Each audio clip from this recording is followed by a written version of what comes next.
Hey Eurovision fans, 18 songs competed in the first dress rehearsal of the first semi-final of Eurovision 2024.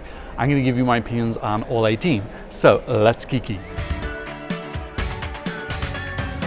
If you're new here, welcome. My name is Tom. I'm an Irish Eurovision analyst, and you can find all of this stuff on my Eurovision channel. So the first dress rehearsal happened earlier today. If you follow me on Twitter, you may have seen my gushing tsunami of tweets talking about it. I'm just going to go through everything that I saw and give you my updated opinions, having seen them on the stage, and also within the arena, you can also see the TV screen where you can see what people are seeing at home. So I was kind of half watching one and half watching the other to see any effects and what camera cuts were used.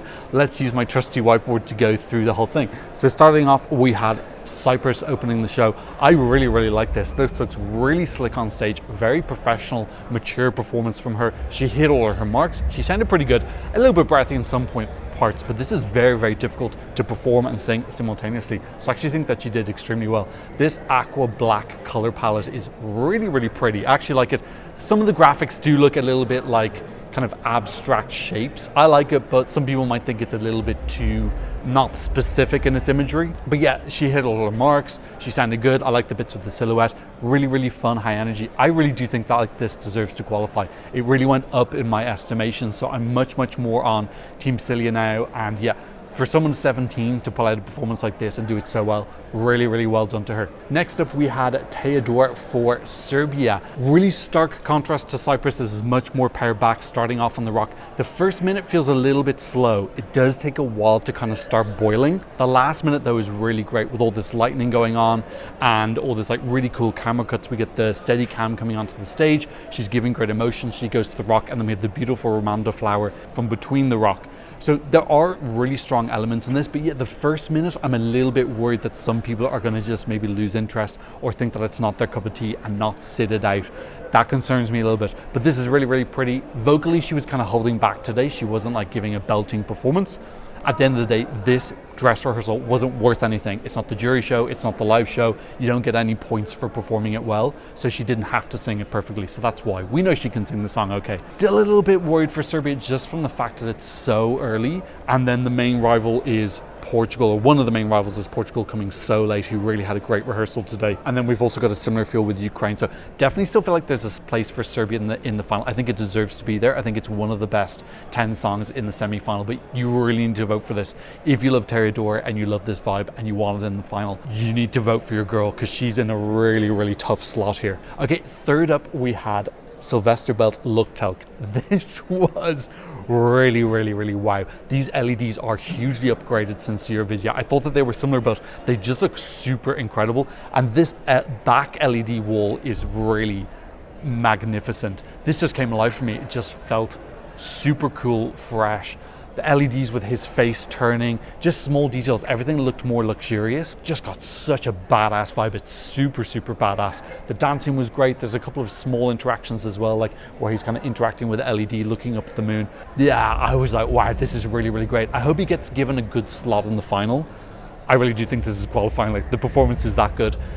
I hope he gets a good slot in the final, because I would love to see this like do well, not necessarily just with the rankings, but just get a little bit of commercial success as well, maybe like kickstart his career. Fourth up, we had Ireland. Now, if you follow me on Twitter, or you follow anybody on Twitter, or you follow anyone on social media, you will have heard about this, because this performance was absolutely insane. I was like hands on my head. I heard people around me gasping. The sharp cuts, the cinematography, this is just like non-stop adrenaline rush. So artistic, so many ideas, but not over cluttered. It all flows together beautifully. There's so much storytelling here. The camera angles from overhead, up close on Bambi. If you had to say like what were the top 10 best ideas in this semi-final, like 5 or 6 of them would be for Ireland. This won the press poll for people who watched. There were gasps all over the arena. I wasn't even in the Irish section of the arena. I was right at the back. A lot of the Irish people were on the left side, and I still heard people like going wow and gasp. It's really artistic and incredible. Still, some people aren't going to be mad on the song. You can't please everyone. People who like this or just want an entertaining show are going to be absolutely wowed. This is easily the best entry Ireland's had since 2018, and if you go back further to Jedward in 2011, it is absolutely magical, definitely qualifying. It's already jumped up to 4th the qualifying odds now. People are talking about potential winning. I think that the odds are a little bit exaggerated for Ireland because we have more people betting from the UK and Ireland. But still, this is really incredible. Fantastic show, do not miss this. Some of the imagery is actually a little bit shocking. There's a little bit of risk here. There's one part where they're doing an exorcism. I'm not going to do any spoilers because I want you to enjoy this yourself, but there's some risque parts to it. So maybe don't watch it with your granny. Okay, next up we had our first automatic qualifier. That is the UK Ali singing Dizzy. This again is just absolutely freaking wow. This is definitely the strongest part of the show, like absolutely no doubt, and actually Lithuania as well. Really, really incredible. It's not a dizziness as in you're spinning and you feel unwell. It's more like playing with gravity. At all points you don't know which way is up and down, but it's not too quick, so it doesn't make you feel ill. It looks really, really cool. There's some tricks where the dancers are holding onto things and then let go and they kind of slide down. The whole thing is incredibly cleverly done. Just this playing with sliding and movement and which way is up and down and people falling and everything like that. There's some humor in it as well. There's a really funny moment halfway through which is really cute. Vocally, I thought it sounded really good at the start. There was a bit he starts in this box, spend kind of like 2/3 of the time there, and then they move out. There was a transition period where he kind of lost his breath a little bit. He eventually got it back and he did the jury note, which sounded really good. But yeah, there was a bit kind of like 2/3 of the way through where he lost his vocals for around 20 seconds and it didn't sound great. Again, don't worry, this dress rehearsal was worth 0 points, so you don't need to worry about it.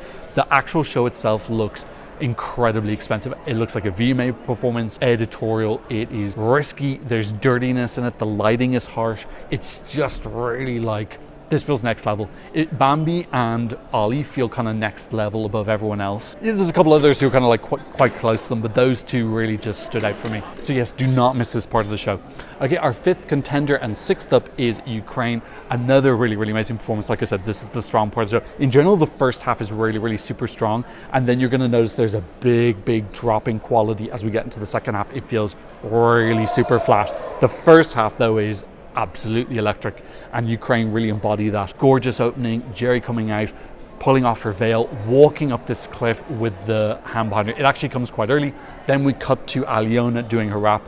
Really, really beautiful metallics, golds and silvers. And then there's a little bit where they get lost. I'm not sure what was meant to be happening or if something went awry or something, but it does feel like the transition after the rap, they're both kind of lost on stage and don't know what to do. So that part wasn't like absolutely perfect, but then the ending's really nice. They both lie on the ground and there's an image which I won't disclose, so you'll have to wait and see, an LED image on the floor which we haven't seen yet. Very beautiful staging from Ukraine, what we expect. This opening 6 is just bam, bam, bam, bam, really super quality, and such different songs as well, you know, girly bop into a heartfelt ballad, into this like cool future pop, into something alternative, and then we've got like a kind of VMA performance, kind of risque, and then into this like heartfelt traditional singing song. Like just, it's really wow. This just shows, these 6 show for Eurovision in such a super positive light. Okay, next up we have Poland. Now this is quite divisive. Some people don't like it. I love this staging. Super fun, really camp and goofy. You know, this is a lot of kind of intense stuff, kind of a little bit out there, and Poland just kind of brings everything back down. It's very familiar. It is like goofy. That's the key word, and a lot of people don't like it for that. I like it. It's very over the top. You know, the dancers are got these crazy costumes, and some of the choreography is quite big. I thought that Luna sounded better today. I was looking at this and I was like, I feel like this deserves to qualify, as opposed to it's just getting through because of diaspora. I felt like it earned its spot. I think I really was entertained. I loved seeing it. I love seeing the bit where she lies on the ground. I love when the towers come on. I actually really enjoyed the choreography from the black, red and white, I think they're Rook people. For me, this deserves to go through. I like all of these songs do. I really do feel like all 7 songs in the first half deserve to qualify and should be in the final. I'm thinking that they mightn't be just because of the running order. And also we have the automatic qualifiers who are making the final longer. So there's a longer period of time that's passed since these were on TV. Next up, we had Croatia, Baby Lasagna, Rim Tim Taggy Down. This was really, really great as well. Noticeable upgrade from Dora in terms of organization. Camera cuts look cleaner. I talked about in my rehearsal clip video that there's some overlap, people getting in the way. That was all gone. It all looked really well done. Some of the backing dancers, they look a little bit static sometimes. That would be my like one gripe, is that I don't know why they're showing the dancers when they're not doing that much. They're doing simple movements or just not moving at all. Marco's energy is incredible. His vocal sounds so good. There's no like hesitancy or nerves at all. He's just totally in the moment, really making me think of like Carrier from last year. Not that I think he's copying Carrier, but Carrier was so like in the moment with his performance. It was just like total passion, and I'm really getting that feeling. It looks great. There's more of the animals in the background. The animal LEDs look cleaner. The dancing bit looks great because we have the man coming on stage and going around them. It looks like a winner's performance. This can absolutely definitely win. So I'm not saying it's perfect. There are like maybe a couple of things I'd change, but this is easily good enough to be the Eurovision winner, definitely. And fair play to Croatia and Baby Lasagna for really just doing things as best as they can to try and get their first ever win under the Croatian flag. Okay, so this is the end of the first half, which this has got to be one of the best quarters of Eurovision ever. This is super high quality. The variety, the stagings, the songs, just really incredible. Starting off the second half, there is a real noticeable dip in energy, and that begins with Iceland. This is so basic. So we've just had all these exciting, colorful stagings, very heartfelt, and then we've just got this staging which looks like it's from 10 years ago. Nothing happens. It's just some gold in the background, triangles, and then she goes onto a pillar which goes up a little bit high, not as high as Luna. Yeah, it's just nothing. It just feels really low effort compared to everybody else. Low effort, low risk, low originality. There's just nothing new, or there's no fight in this. There's no aggression or we want to make the final. It feels very like throwing in the towel to me. Maybe they're just saying, look, we want to be super, super different and be super familiar. And if you did find the first half like too crazy, I think you probably would have tuned out by now after 8 songs, but if you didn't and still decided to stick around, this is something a little bit more palatable. But then I also think that there's more palatable songs coming later on, which are just better at being palatable, if that makes sense. So yeah, I'd be so shocked if this makes it through.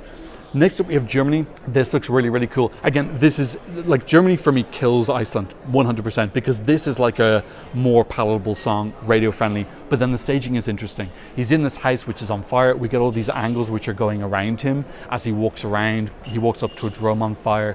It's just more interesting to look at while you're also listening to the song. And then he comes out of the house and the backing dancers come kind of, it looks like they're far away. And we have this beautiful slanted light effect, which is absolutely stunning. I think this is a real sleeper. Could definitely do well. It's very pretty, very accessible. It's got a real radio friendly sound.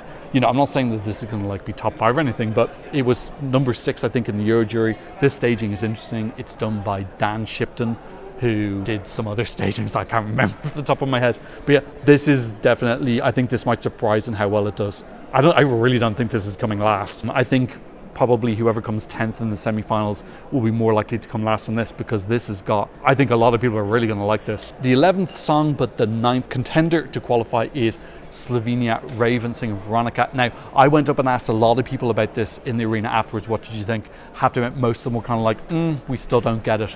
I thought this looked stunning. The first half, the theme is water. The second half, it's clouds. There's a lot of like really earthy, animalistic kind of raw choreography here, which I think looks mesmerizing. Some bits where Raven's crawling on the floor. Her connection with the camera throughout the whole thing is absolutely fantastic. You need to vote for Raven. If you like the song, you really need to vote for your girl, and you need to vote for Theodore as well. These two songs are really, really, really in danger. Silly Capsis is in danger as well. This, I just don't think locals are going to get it. I think it's really gorgeous. Her vocal sounded excellent. You gotta go for your girl. You gotta get her into the final. If there were juries, I wouldn't be worried about this at all. But in a televote where it's a bit weird and maybe it needs 2 or 3 listens for people to get, that's just not, yeah, she's only going to get one chance. So you need to come out for Raven. I loved it, but I already loved it. So I didn't need convincing. She needed to convince other people, and I wasn't really getting the impression that people who were on the fence were converted. Our 10th contender is Finland, Windows 95 Man. This is pretty much what you've seen in UMK. Really funny to see the behind the scenes and how they organize all the props which cover his groin.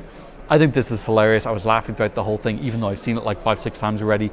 I talked to Alex from Eurovision, who said that she doesn't like the song, but she still thought it was fun and entertaining. Still think this is a definite qualifier. I actually think it looks really expensive as well. I think most of the jokes land. I love the fashion jokes. I love the clothing jokes. I like all of the setups. I think it's really, really meticulously done. Yeah, I like the amount of hours that have gone into all these details, I think is immense. In our 11th contender is Moldova. I don't get this at all. It is just a collection of very very pretty screensavers, but they just don't have any connection. We got one pretty screensaver, and then we go to the next one, and then we go to the next one. And it's like, what have they got to do with each other? Yes, they're pretty. What's that got to do with the song? She doesn't move an inch. She stays in the same spot the whole time. Nothing's happening. It's like, I don't get it.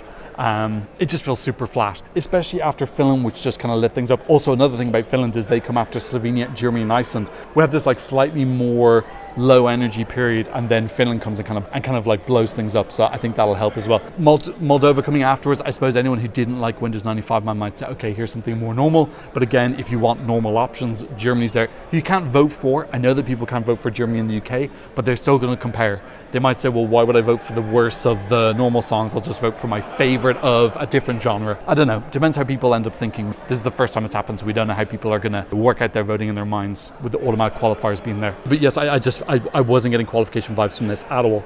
Next up, we have Sweden. This is mostly like the Melody Festival and staging. There's a couple of new graphics, which I have to admit were kind of giving me a headache. I had to put my hand up at one point because it was really making me dizzy. On the screen though, I think it's less harsh. They've got really cool LEDs on the boxes which come down from the roof. So yeah, I think this is really good. It's a really great way to open the show. I think it's slick, it's good production. Yeah, nothing really new to add. That you've seen most of this performance already, to be honest. I have to admit, I do think they're extremely professional, those two boys. They really are. Just like, they're singing, they're dancing, everything was on point. Next up we have Azerbaijan. I still don't get this. It looks pretty. They've got this story going on of this woman in a lake in kind of black, grey, silver, and then, you know, the hands appear on the stage. Ilkin and Fari do join at the end, because I was thinking, why are they standing so apart? They do come together in the hands, but overall this just feels super disjointed in its color palette. It's got the ethnic flair, but then the visuals don't seem to match the songs, in my opinion. So I'm not saying it's a definite no, but I don't know. I don't personally get it, but maybe people at home will. Maybe this is a difference between Euro fans and casual fans. Okay, next up we had Australia. Gotta admit, I was a little bit disappointed in this. It feels very flat at the start. It almost looks like the staging for a ballad. They're both kind of slowly walking around. Nothing much happens. Michael's vocals didn't sound particularly strong either. Zachariah as sounded perfect. They're always going to sound perfect. A little bit more energy in the end, but even when the dancers came on, again, it was kind of like slowly walking around. I never really got like this big jump in energy that I was kind of hoping and expecting. I can't remember the actual name. Is it Yadaki? The Yadaki player comes on. That is kind of like a bit of a cool moment. There is a little bit of a big happy explosion towards the end. Like the last 30 seconds really get going, but then the rest of the song just feels like it's in too low a gear. Hopefully this comes alive with a live audience and they just kind of light things up, and they're the connection that keeps things going in the first kind of 3 quarters, and then Electric Fields finish it off. Fingers crossed, hoping for them. But yeah, overall this feels like a little bit of a slog. I think Sweden win this mini section, but you can't vote for them. But they kind of show up everyone else as well, because they're the most exciting out of these 4. So I really do feel like Moldova, Azerbaijan and Australia are kind of losers here. Overall, yeah, second half is just, it feels way weaker, harder to sit through. I think there's going to be more toilet breaks here. Next up we have Portugal, whose performance is absolutely gorgeous. Beautifully stunning, very minimalistic. It's quite similar to Benidorm Fest, but it's just everything's upgraded. Everything looks sharper and cleaner, and they've got the boxes, they've got the graphics on that. So it's just upgraded because it's on a bigger stage. But overall, this is really heartfelt, beautiful performance from Iolanda. Vocals sounded perfect. Dancers were perfect. It's gonna look perfect every single time, because I feel like these are real professionals who know exactly what they're doing. Oh, the show is starting in 2 minutes. I need to hurry up. Last up, we have Tali from Luxembourg. Again, I thought this was great. Really elevated for me. I actually think she's one of the people who pops in the second half, because it just feels more energetic. So for me, it feels way more justified in the fact it's in this closing slot. I think it's a great show. It's well organized. There's a lot of choreo and thought put in. I love some of these red, purple, blue color palettes. You can hear the music, it's starting now. So I need to wrap up. I'm actually quite confident in this qualifying now. I thought it was really deserving of it as well. Okay, so overall, a really strong first half. I would like to see all 7 of them qualify. I don't know if that can happen. Second half feels much weaker. I feel like there's an opportunity to take a spot if you just have a real wow performance in the live show. I've got a microphone right above me. Okay, so that's what I thought about the first dress rehearsal for the first semi-final. What do you think about my comments? Leave me a comment in the comment section down below. Thank you to everyone who's been supporting me on PayPal and Buy Me a Coffee. If you want to support the channel, I have links to it in the description down below. And of course, thanks to all my patrons for patronizing me from all around the world. I'll leave links to that in the description down below as well. But of course, thanks so much just for watching, and maybe leaving a like and maybe sharing the video. And thanks so much for watching. See you in another Eurovision analysis video very soon. Goodbye. Blah, blah, blah, blah, blah.